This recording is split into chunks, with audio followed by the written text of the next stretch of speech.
Welcome students, and we're getting into another topic here of polar coordinates. First of all, I hope that you've already taken the quiz and done well on it. You do have 3 attempts, so make sure you use your time correctly and wisely accordingly, as I usually say. So just be careful. All right, so what we're getting into is polar coordinates. Now, what you guys are first of all familiar with is rectangular coordinates, and whenever I say rectangular coordinates, I'm referring to x and y. And obviously it's called rectangular because whatever x is, you move in the x direction, which is just sideways. Whatever the y is, you move up in the y direction and you get your location. You could move up y and then over x, which just basically makes a rectangle. That's the name of it, a rectangular coordinate. Now, the key topic on this one is that this is polar coordinates, so polar coordinates are usually written as r theta.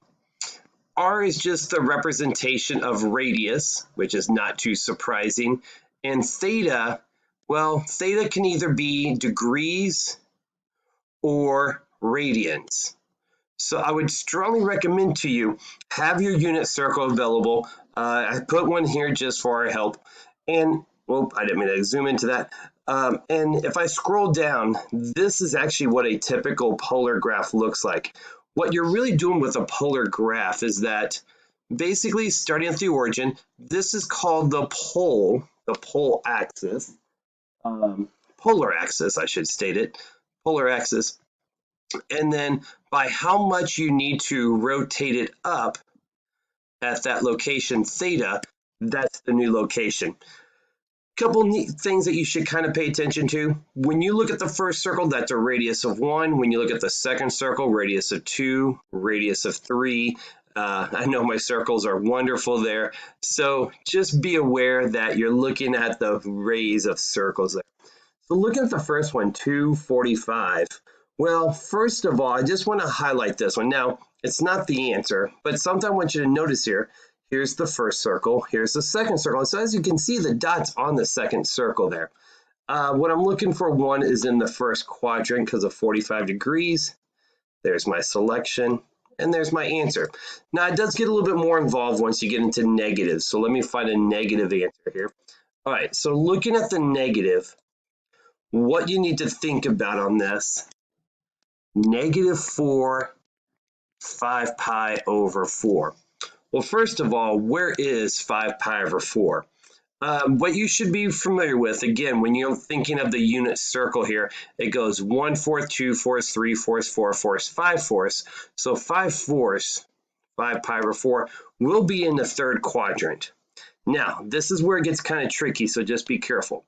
If this was my graph here, and I rotate 5 pi over 4, it will take me in this direction. But once I say -4, that's saying go backwards from this direction. So it's weird because 5 pi over 4 is actually, whenever I say the negative radius, takes me back to almost like 45 degrees, the original location. So what I'm looking for here, make sure I say everything correctly, and you can kind of see how they did the point too. They first rotated to 5 pi over 4. So this is kind of weird. You want to do the rotation first and then look at the radius of it. So they rotated first, and then if you go backwards, 1, 2, 3, 4, there's the location of it, and so it is this location. Let me find another one that has a negative, and we'll talk about things you need to watch out for. Oh, both of these are negative. Now there's -5 pi over 3. All right, so at -3 and then -5 pi over 3, again, you can think of this is really close to 6 pi over 3. And what you should know about 6 pi over 3, that is 2 pi. So it is actually almost a full circle. I'm actually going to go up, look at my unit circle. 5 pi over 3 should be down here, as you can see, at 300 degrees. So make sure I'm at the right location. So if I actually did the rotation, 5 pi over 3 will take me down here. But a negative rotation will actually put me up here. This is -5 pi over 3. Remember, when you do the positive and negative rotation, it's really just taking the unit circle and flipping it upside down. But since it's -3, I'm not going to go to the first, second, third circle this way.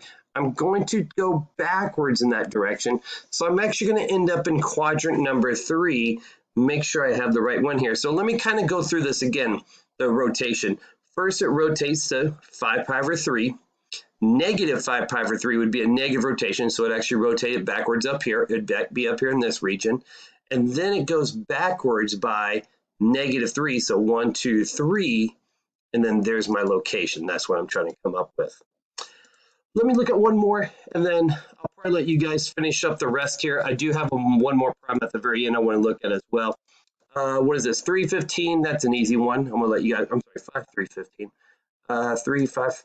Most of these are positive here at the end. Here, we'll do another negative just as practice. Negative 1, negative 4 pi over 3.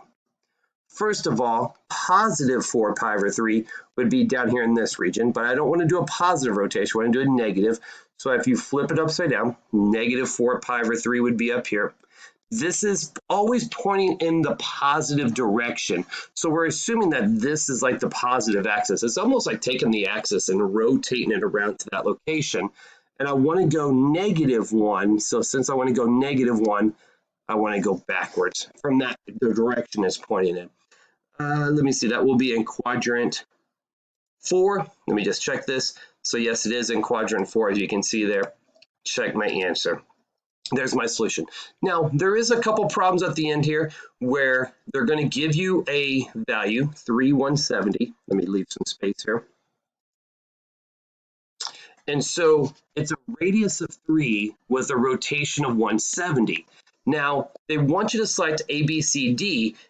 It may be 1 answer, 2 answers, 3 answers, or possibly all 4 answers.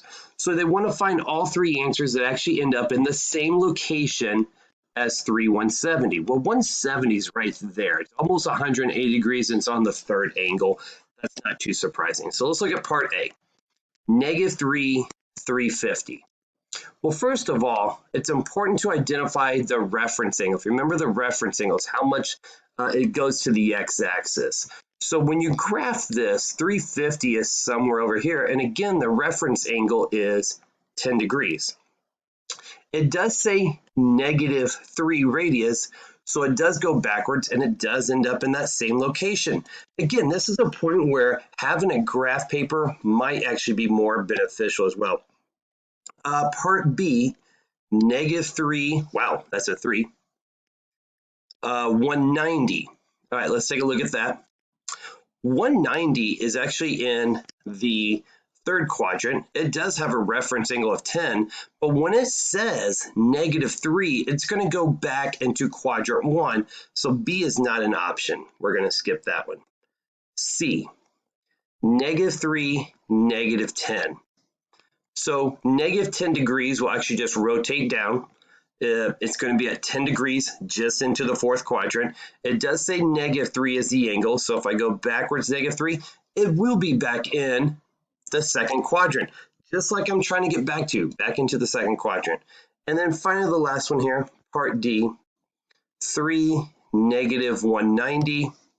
Well, positive 190, if you remember, was right there. Negative 190 is going to be up here.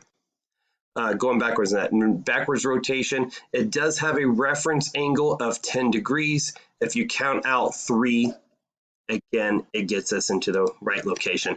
And this time, I do count off in a positive 3 in that direction, whatever that angle stated, and then check your answer.